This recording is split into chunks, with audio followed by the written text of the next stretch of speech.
প্রিয় উপাসক উপাসিকা বৃন্দ, আমরা এখানে যারা সমবেত হয়েছি প্রত্যেকে যে আমাদের ধর্মের মানুষ যে মরণশীল, আমরা যে প্রত্যেকে মরব, আমরা যে সবাই মৃত্যুর দিকে ধাবিত, এই ধর্মীয় সংবেগ উৎপন্ন করার জন্য, অনিত্য চেতনা উৎপন্ন করার জন্য আমরা এখানে মহান ভিক্ষু সংঘ এবং দায়ক দায়িকার উপস্থিত হয়েছি।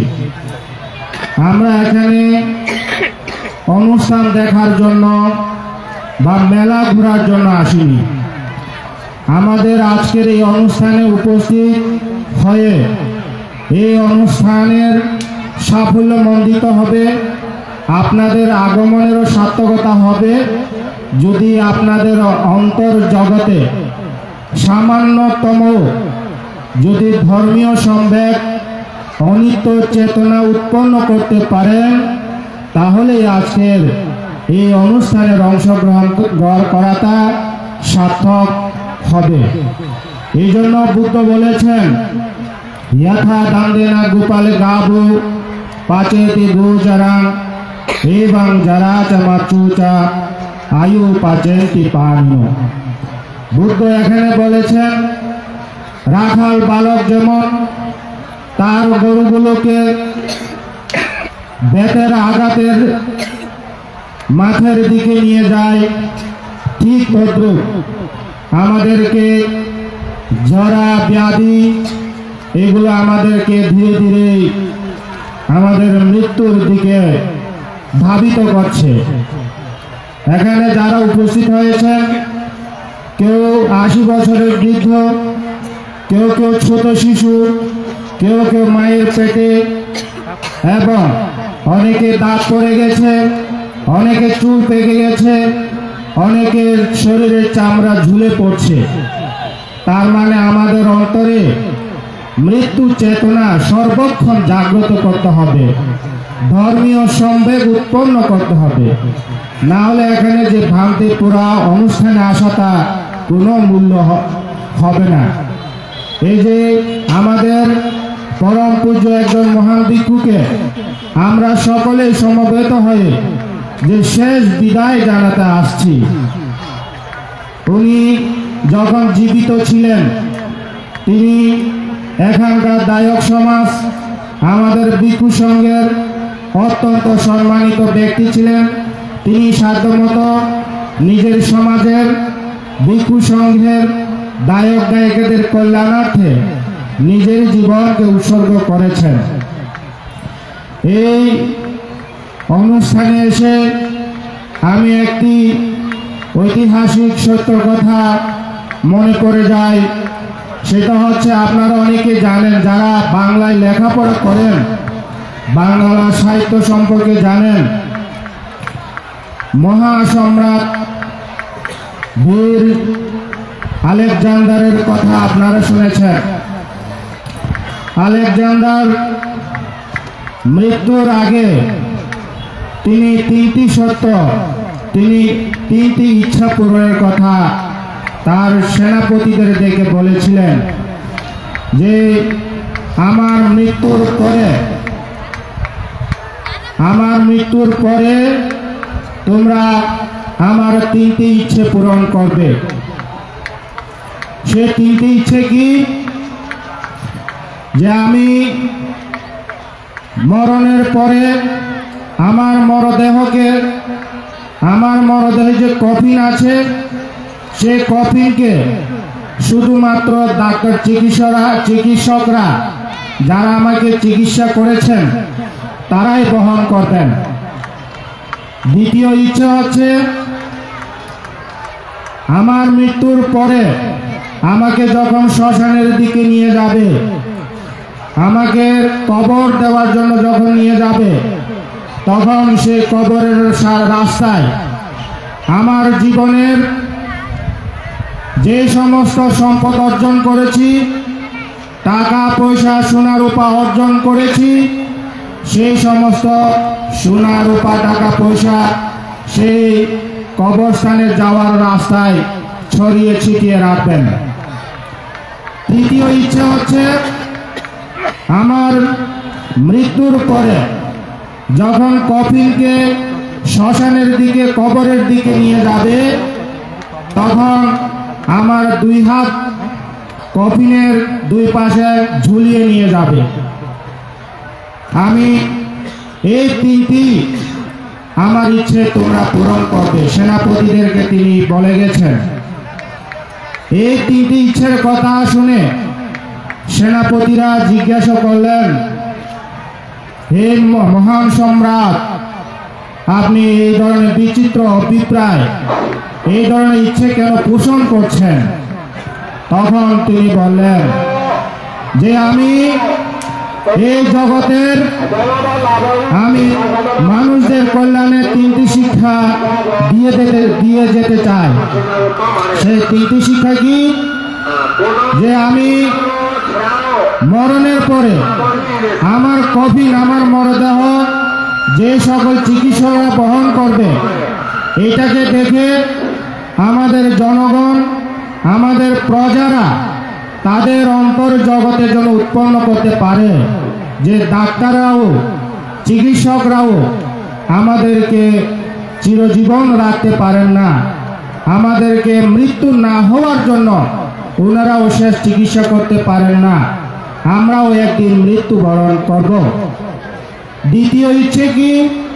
আমি যখন কবরের দিকে কফিনগুলো যখন ধাবিত হবে, সারা রাস্তায় যখন সোনা রূপা পড়ে থাকবে, তখন জনগণ দেখে, ওই টাকা পয়সা সোনা রূপাগুলো দেখে তাদের অন্তর জগতে উপলব্ধি করতে পারে যে আমি আমার জীবনে টাকা পয়সা, ধন দৌলত, স্ত্রী পুত্র অনেক কিছু অর্জন করেছি, মৃত্যুর সময় আমি কিচ্ছু নিয়ে যেতে পারিনি, আমি কিচ্ছু নিয়ে যেতে পারবো না। এবং তৃতীয় ইচ্ছে কি? এই যে কবরস্থানে নিয়ে যাওয়ার সময়, শ্মশানে নিয়ে যাওয়ার সময় যে কফিন আছে, কফিনের দুই পাশে দুইটা হাত খালি হাতে যখন ঝুলিয়ে ঝুলিয়ে নিয়ে যাবে, তখন ওই খালি হাত দেখে আমাদের এখানে প্রজারা যারা আছেন, জনগণ যারা আছেন, এই খালি হাতগুলো দেখে ওনারা বুঝতে পারেন যে মৃত্যুর সময় আমরা খালি হাতে এসেছি, খালি হাতেই আমরা চলে যাব। আমরা কেউ এই জগতের, আপনারা সামান্যতম জীবন 100 বছর আয়ু, গড় আয়ু হচ্ছে 65-70, এই সামান্যতম বয়সের মধ্যে, সামান্য সময়ের মধ্যে আমরা এই পৃথিবী নামক এই জগতের মধ্যে, এগুলো হচ্ছে সারা বিশ্রামখানা। অনন্ত জন্ম আমরা নিয়ে এসেছি। অনেকে তীর্যকুলে জন্মগ্রহণ করেছেন, অনেকে দেবলোকে জন্মগ্রহণ করেছেন, অনেকে ব্রহ্মলোকে জন্মগ্রহণ করেছেন। এইভাবে অনন্ত জন্ম আমরা দুঃখ, জরা, ব্যাধি, মৃত্যু, এগুলা চক্র, সংসার চক্রের মধ্যে ঘূর্ণায়মান হচ্ছে।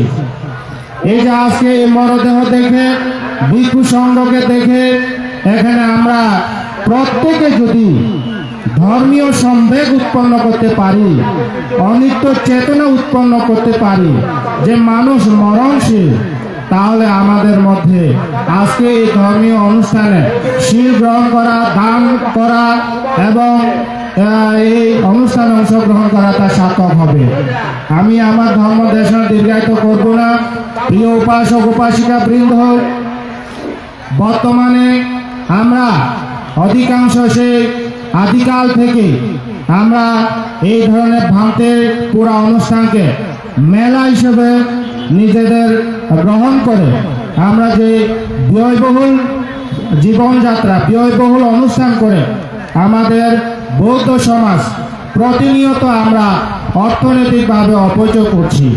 আমরা ভবিষ্যতে আধুনিক যুগে আমরা যদি প্রত্যেকে চিন্তা করি যে অন্যান্য সমাজে এই ধরনের পুরা অনুষ্ঠান, এই ধরনের মরদেহ কবর দেওয়া বা শ্মশানে পুরা, অন্যান্য সমাজের আমাদের মতো এই ধরনের ব্যয়বহুল অনুষ্ঠান হয় না। এগুলা দ্বারা আমাদের সমাজে আর্থিকভাবে নষ্ট হচ্ছে, এগুলো আমাদের আরো আমরা মনে করি এই পরম শ্রদ্ধেয় ভান্তে যখন মৃত্যুবরণ করেছেন আমরা এসেছি যে আমরা বাঁধতে পড়লে দীর্ঘ 1 বছর 2 বছর রাখবো না। আমরা এবার থেকে স্বল্প সময়ের মধ্যে এই ভাঙতে পোড়া বা ভাঙতে চিরবিদায় এই অনুষ্ঠান করব।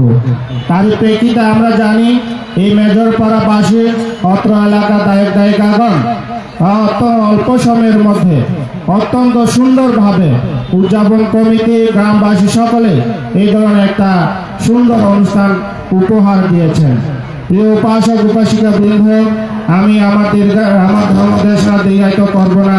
বুদ্ধ বলেছেন জীবিতাং ব্যাধি কালুচা দেহা নিক্ষেপণাং গাতি পাঞ্চাতে জীবালোকাস্মি আমি মৃতাং চারিয়ার।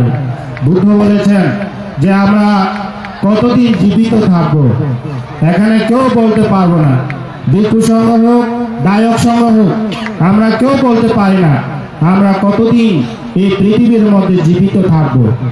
এবং আমরা এখানে কেউ বলতে পারি না যে আমরা কোন ব্যাধি, কোন রোগে, কোন অসুখের দ্বারা আমরা মৃত্যুবরণ করব। এখানে যারা আসছেন মহাসত্য অরহত ছাড়া এইগুলো কেউ বলতে পারে না। ব্যাধি কালুচা দেহা নিক্ষেপণাং গাতি, অনেকে আছে যে কোথায় গিয়ে তারা মৃত্যুবরণ করেছে। অনেকে আত্মীয় স্বজন গ্রামবাসী ফেলে বিদেশে গিয়ে মৃত্যুবরণ করে। আবার গ্রামের বাইরে আত্মীয় স্বজনের বাইরে অনেকে পেটের ভিতরেও মৃত্যুবরণ করে।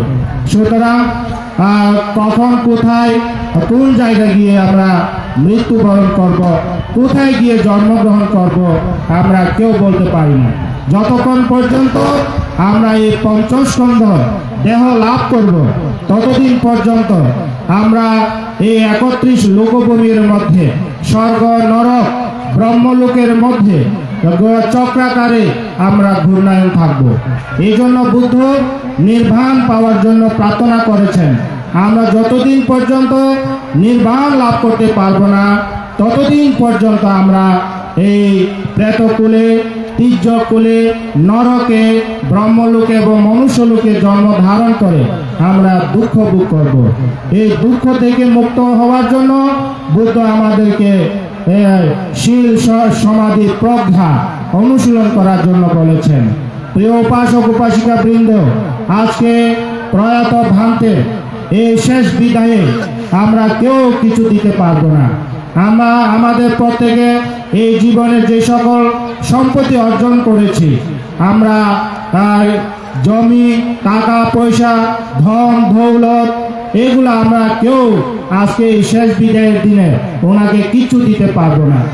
একমাত্র দিতে পারবো আপনারা এই অল্প সময়ের মধ্যে এই সংসার জীবনের মধ্যে দান করে, শীল পালন করে, ভাবনা করে, মানুষের উপকার সাধন করে যে পুণ্য আপনারা অর্জন করেছেন, এই পুণ্য আজকের এই প্রয়াত ভারতের উদ্দেশ্যে সকৃতজ্ঞ চিত্তে আমরা দান করতে পারবো। এছাড়া আমরা আর কিছু দিতে পারবো না। প্রিয় উপাসক উপাসিকা বৃন্দ, আমি আমার ধর্ম দেশনা আর দীর্ঘায়িত করছি না। পূজনীয় মহান ভিক্ষু সংঘকে আবারও নতশিরে বন্দনা জ্ঞাপন করে উপস্থিত প্রিয় উপাসক উপাসিকা বৃন্দের প্রতি আবারও মৈত্রীপূর্ণ শুভেচ্ছা জ্ঞাপন করে আমার সংক্ষিপ্ত ধর্ম দেশনা এখানেই শেষ করছি। জগতের সকল প্রাণী সুখী হোক, সুখী হোক।